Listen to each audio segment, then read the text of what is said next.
सही निर्णय लेना कितना इम्पोर्टेंट होता है ये आपको इस फिल्म की कहानी जानने के बाद जरूर समझ आ जाएगा, जिसमें आपको दो सही में से एक गलत को चुनना है। वेल ये एक ऐसा गेम है जहां गलती की कोई गुंजाइश नहीं है। So without wasting any time चलिए स्टार्ट करते हैं आज की कहानी को। Hollywood silver screen presenting circle the death games. तो कहानी की शुरुआत में 50 लोगों के ग्रुप को दिखाया जाता है जिन्हें एक जगह पर कैद करके रखा हुआ है। वो सब लोग बेहोश हैं, जो एक बड़े से रेड कलर के दिखने वाले सर्कल के चारों ओर खड़े होते हैं, जिनमें से हर एक इंसान अपने सर्कल में खड़ा होता है। जिसके बाद वहाँ मौजूद लोगों में से एक लेडी को होश आ जाता है और इन सब चीजों को देखकर वो लेडी हैरान हो जाती है कि वो यहाँ पर क्या कर रही है और ये कौन सी जगह है। इसी बीच वो अपनी जगह से हिलकर अपने सर्कल से बाहर निकल जाती है और तभी वहाँ पर अलार्म बजने लगता है और देखते ही देखते वहाँ मौजूद सभी लोगों को होश आ जाता है, जिसमें से एक लेडी कुछ समझ नहीं पाती है और पैनिक करने लगती है। पर उसके सामने खड़ा हुआ आदमी उसको समझाने की कोशिश करता है कि तुम अपनी जगह पर खड़े रहना,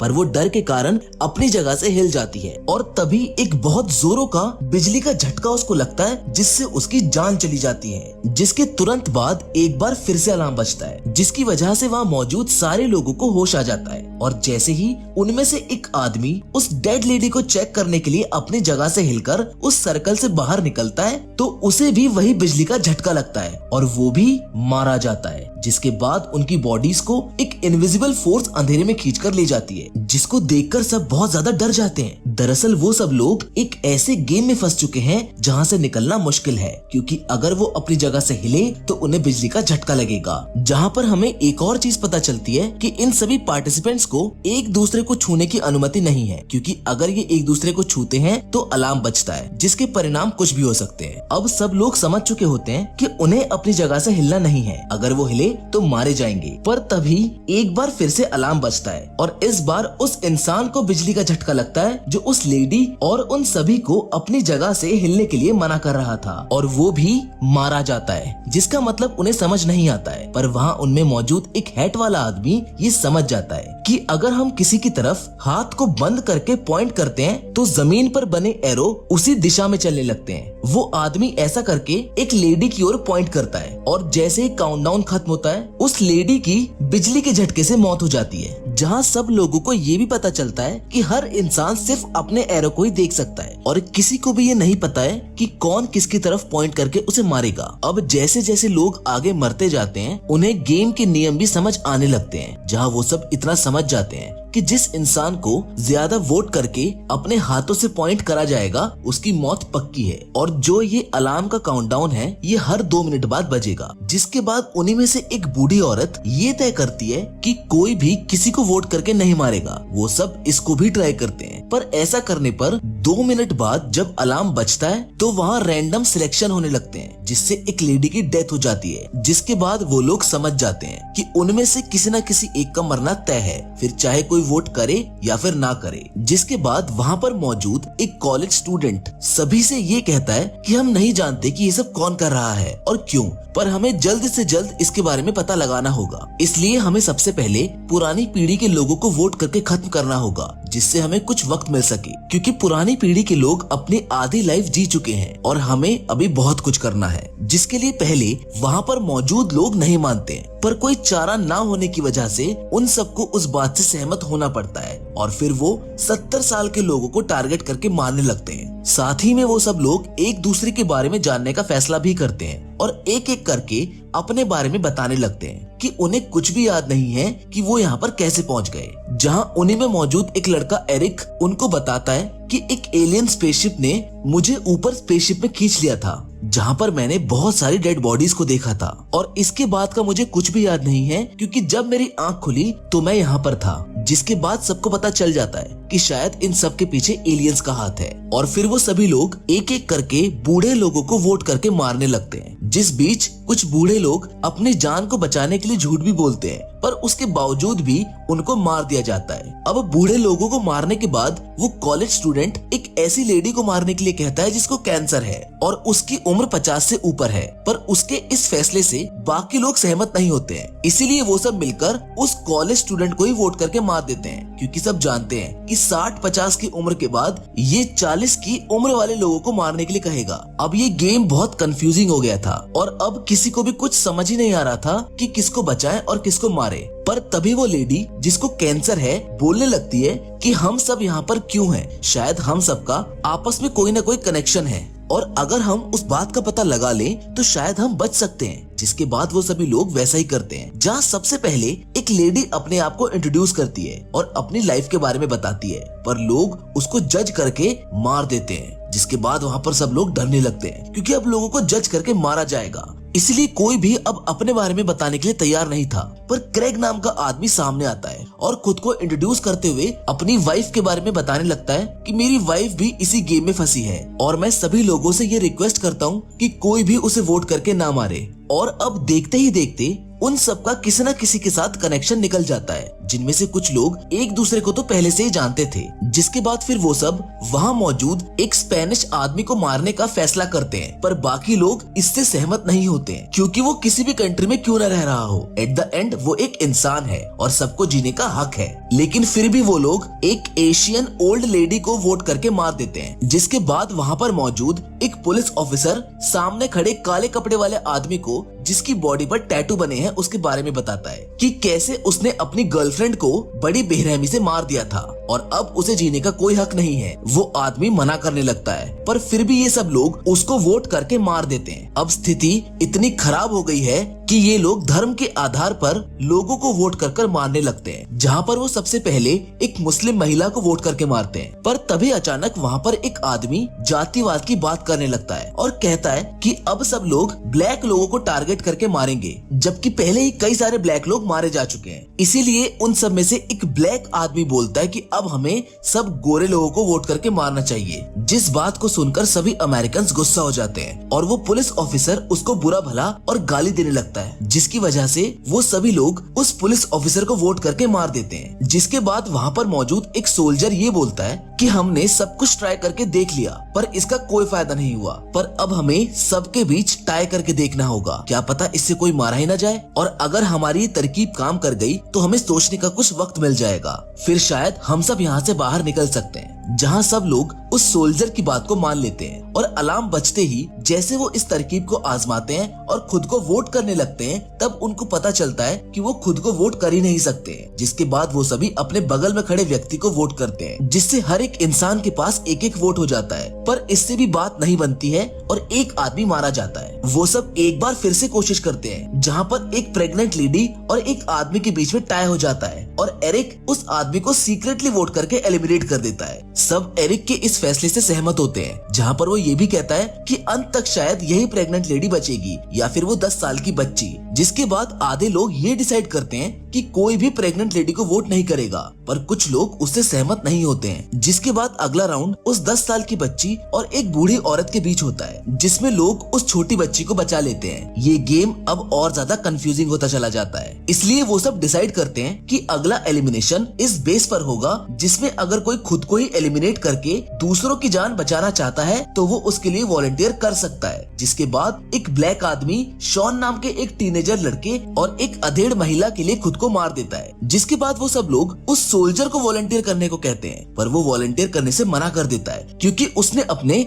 अजन्मे बच्चे को अभी तक देखा भी नहीं है और उसको देखे बिना वो नहीं मर सकता। जिसे सुनकर वो सब इमोशनल हो जाते हैं और उसको वोट नहीं करते हैं। जिसके बाद वहाँ मौजूद एक आदमी ये कहता है कि शायद ये सब भगवान की मर्जी से हो रहा है, पर वहाँ मौजूद एक दूसरे आदमी को उसकी ये बात सुनकर गुस्सा आ जाता है, जिस पर वो कहता है कि अगर गॉड होते तो उनके साथ ऐसा नहीं होता और इस वक्त जो भी हमारी जान बचा सकता है वो है ये जगह। जिसकी बात सुनकर गॉड में बिलीव करने वाले लोग गुस्सा हो जाते हैं। जिसके बाद वो उस आदमी को वोट कर देते हैं, पर वो मैच उस आदमी और एक यंग लेडी के बीच टाई हो जाता है, जिसमें उस आदमी की जान बच जाती है और वो हंसने लगता है। वो उस यंग लेडी को प्रोस्टिट्यूट साबित करता है, जिसका चक्कर अपने बॉस के साथ चल रहा है। वो उस लेडी को बहुत ज्यादा गालियां देता है, जिस कारण से सब लोग उस आदमी को ही एलिमिनेट करके मार देते हैं। जिसके बाद अब वहाँ पर मौजूद एक बूढ़ा आदमी ये कहता है कि उन सभी को अब उन लोगों को टारगेट करना चाहिए जिनके कोई बच्चे ना हो और ना ही कोई फैमिली। इसलिए एक आदमी अपने बगल में खड़ी एक लेडी से उसके बारे में पूछता है, जहाँ वो उसको बताती है कि वो मैरिड है, उसकी एक फैमिली है जिसमें एक बच्ची भी है,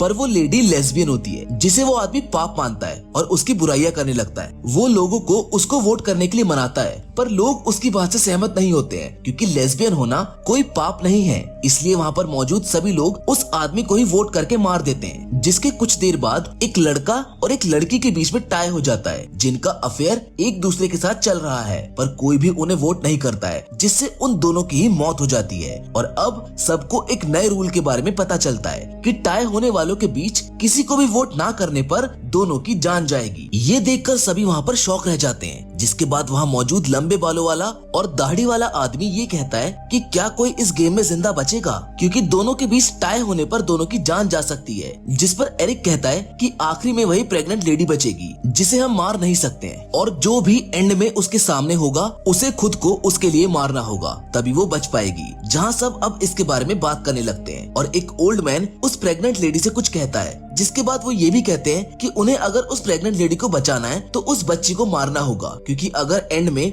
इस प्रेग्नेंट लेडी और इस 10 साल की बच्ची के बीच में टाई होता है तो वो उसे वोट नहीं कर पाएगी, जिसकी वजह से इन दोनों की जान चली जाएगी। ओल्ड मैन की इस बात से सब नाराज होते हैं और उस पर गुस्सा करते हैं, लेकिन वो समझाता है कि मैं सोसाइटी के विकास के लिए बहुत डोनेशन करता हूँ। इन सभी बातों के बीच में उस स्पेनिश आदमी की लैंग्वेज को ट्रांसलेट करने वाली लेडी मारी जाती है, जिसके बाद वो लोग उसे वोट करते हैं, जहाँ उसका मैच उस 10 साल की बच्ची के साथ होता है, क्योंकि अब वो 2 टीम बन चुकी है, जिसमें एक टीम तो उस प्रेग्नेंट लेडी और 10 साल की बच्ची को बचाना चाहते हैं, जिसमें एरिक और सोल्जर है, जबकि दूसरी टीम में वो डोनेशन करने वाला ओल्ड मैन, लंबे बाल वाला और दाढ़ी वाला आदमी है, जो उन्हें एलिमिनेट करना चाहता है, जिनके पास ज्यादा लोग होते हैं। पर फिर भी उस मैच में वो 10 साल की बच्ची बच जाती है, क्योंकि उसकी जान बचाने के लिए स्पेनिश आदमी खुद का बलिदान कर देता है। जिसके बाद अगला मैच उस बूढ़े आदमी और 10 साल की बच्ची के बीच होता है, जिसमें उस बूढ़े आदमी की मौत हो जाती है, जिसे क्रेग की पत्नी सीक्रेटली वोट करके मार देती है। अब दोनों ग्रुप के लोग बराबर हो चुके हैं, पर तभी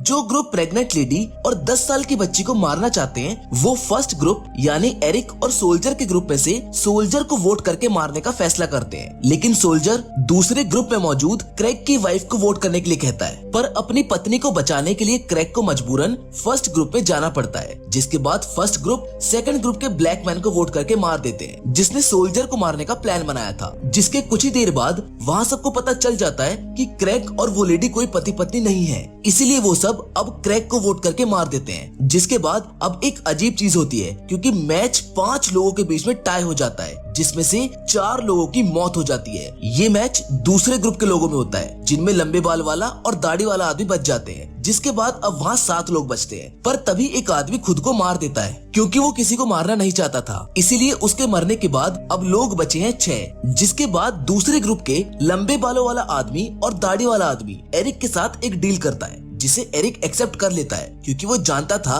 कि दाढ़ी वाला आदमी प्रेग्नेंट लेडी को मारने के लिए कुछ भी कर सकता है, जिसे बचाने के लिए उसके पास एक प्लान होता है। जिसके बाद दाढ़ी वाला आदमी अपने ग्रुप की एक महिला के लिए सबको वोट करने के लिए कहता है। वो सबको कन्विंस करता है कि उसको कुछ नहीं होगा, लेकिन काउंटडाउन खत्म होते ही वो मारी जाती है, क्योंकि दाढ़ी वाले ग्रुप में मौजूद एक आदमी ने फर्स्ट ग्रुप के मेंबर्स के लिए वोट नहीं किया था, जिस बात को एरिक पहले से ही जानता था, क्योंकि उसने शुरुआत से ही उस आदमी को नोटिस कर लिया था कि वो किसी को भी वोट नहीं कर रहा है। जिसके बाद दाढ़ी वाला आदमी उसे ही वोट करता है जो उसके ग्रुप पे होता है, जो किसी को भी वोट नहीं कर रहा था। एरिक भी ऐसा शो कर रहा होता है कि उसने उस आदमी को वोट किया है, पर काउंटडाउन पूरा होते ही एरिक उस दाढ़ी वाले आदमी को वोट करके मार देता है, जो काफी अनएक्सपेक्टेड था। जिसके बाद एरिक उसको भी वोट करके मार देता है, जो किसी को वोट नहीं कर रहा था। और अब सिर्फ वो प्रेग्नेंट लेडी, उसकी 10 साल की बच्ची और एरिक बचे होते हैं, जहाँ वो प्रेग्नेंट लेडी डरने लगती है क्योंकि वो खुद से अपनी बच्ची को मारना नहीं चाहती थी, जिस पर एरिक उसको कहता है कि अब सब तुम पर डिपेंड करता है क्योंकि मेरे मरने के बाद तुम दोनों में से एक को किसी को मरना होगा। जिस पर वो बोलता है कि अगर मैं और ये छोटी बच्ची